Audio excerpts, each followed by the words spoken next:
यह कहानी है एक नन्हा और ईमानदार डीएम की, जिनका नाम था रिया शर्मा।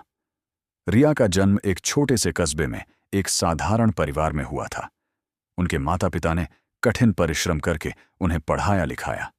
बचपन से ही रिया के मन में एक जुनून था, ऐसा कुछ करना जिससे समाज में सकारात्मक बदलाव आए और देश का नाम ऊंचा हो। अपनी मेहनत और लगन से रिया ने यूपीएसएससी पास किया और एक छोटे से जिले सूरजपुर की जिलाधिकारी बनी। वह अपनी निष्पक्षता, कठोर निर्णयों और जनता के प्रति समर्पण के लिए पूरे जिले में जानी जाती थी। चैनल पर दोस्तों, वीडियो शुरू करने से पहले आपसे बस एक छोटा सा रिक्वेस्ट है कि आप मेरी वीडियो कहां से देख रहे हैं।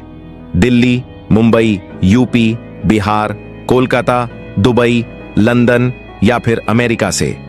आप अपना नाम और पता कमेंट बॉक्स में जरूर लिख दो। आपका नाम और पता मेरे लिए बेहद ही इंपॉर्टेंट है। और हां दोस्तों, आपका नाम और पता मुझे पढ़कर बहुत खुशी मिलती है। वीडियो को अंत तक देखना, क्योंकि इस कहानी से आपको बहुत बड़ी सीख मिलेगी। और हां, चैनल को सब्सक्राइब करना मत भूलिए, क्योंकि आगे और भी रोमांचक कहानियां आने वाली हैं। तो चलिए अब कहानी को शुरू करें। एक दिन रिया अपने कार्यालय में बैठी थी, तभी पास के गांव नीलपुर से कुछ ग्रामीण उनके पास आए। वे बेहद परेशान और डरे हुए थे। उन्होंने बताया कि गांव में एक गरीब परिवार की बेटी के साथ छेड़छाड़ हुई थी, लेकिन स्थानीय थाने में उनकी शिकायत दर्ज नहीं की जा रही थी। इसके बजाय थानेदार रिश्वत मांग रहा था। 5 लाख दो, तभी केस लिखेंगे, उसने कहा था। रिया को यह सुनकर गुस्सा आया। वह जानती थी कि अगर ऊपर का अधिकारी ही भ्रष्ट हो तो नीचे का सिस्टम कभी सुधर नहीं सकता। रिया ने तुरंत एक योजना बनाई। उन्होंने फैसला किया कि वह सादे कपड़ों में, बिना किसी सरकारी तामझाम के, एक आम नागरिक बनकर थाने जाएंगी।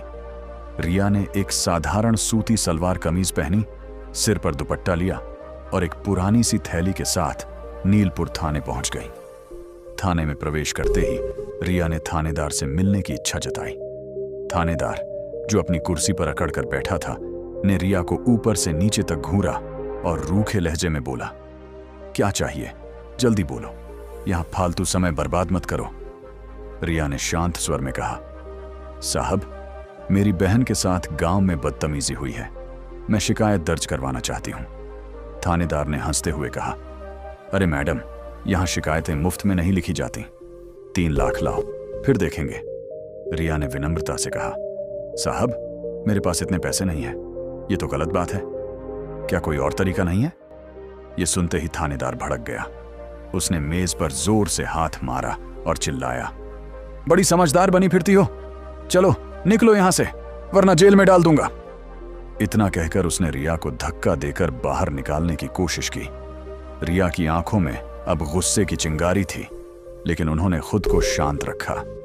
उन्होंने धीरे से अपनी थैली खोली और उसमें से अपना सरकारी पहचान पत्र निकाला। उसे थानेदार के सामने लहराते हुए बोली, मैं सूरजपुर की जिलाधिकारी हूं, रिया शर्मा। थाने में एकदम सन्नाटा छा गया। थानेदार का चेहरा पीला पड़ गया, उसके हाथ कांपने लगे। बाकी पुलिसकर्मी भी सहम गए। रिया ने तुरंत अपने स्टाफ को बुलाया और थानेदार को तत्काल निलंबित कर दिया।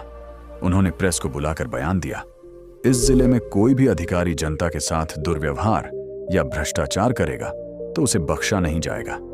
पुलिस जनता की रक्षा के लिए है, शोषण के लिए नहीं।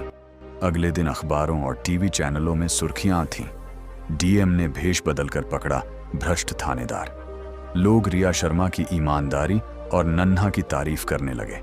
गांव वाले अब खुद को सुरक्षित महसूस करने लगे। थानों में सुधार होने लगा और अधिकारियों का व्यवहार बदलने लगा। तो दोस्तों, सोचिए, अगर हर अधिकारी रिया शर्मा की तरह ईमानदार और नन्हा हो तो क्या हमारे देश में भ्रष्टाचार रह पाएगा? क्या आप ऐसी डीएम साहिबा का समर्थन करते हैं? अपनी राय जरूर बताएं। चैनल को सब्सक्राइब करना ना भूलना दोस्तों, और मिलते हैं एक नई उम्मीद के साथ। तब तक आपको जय हिंद, जय भारत।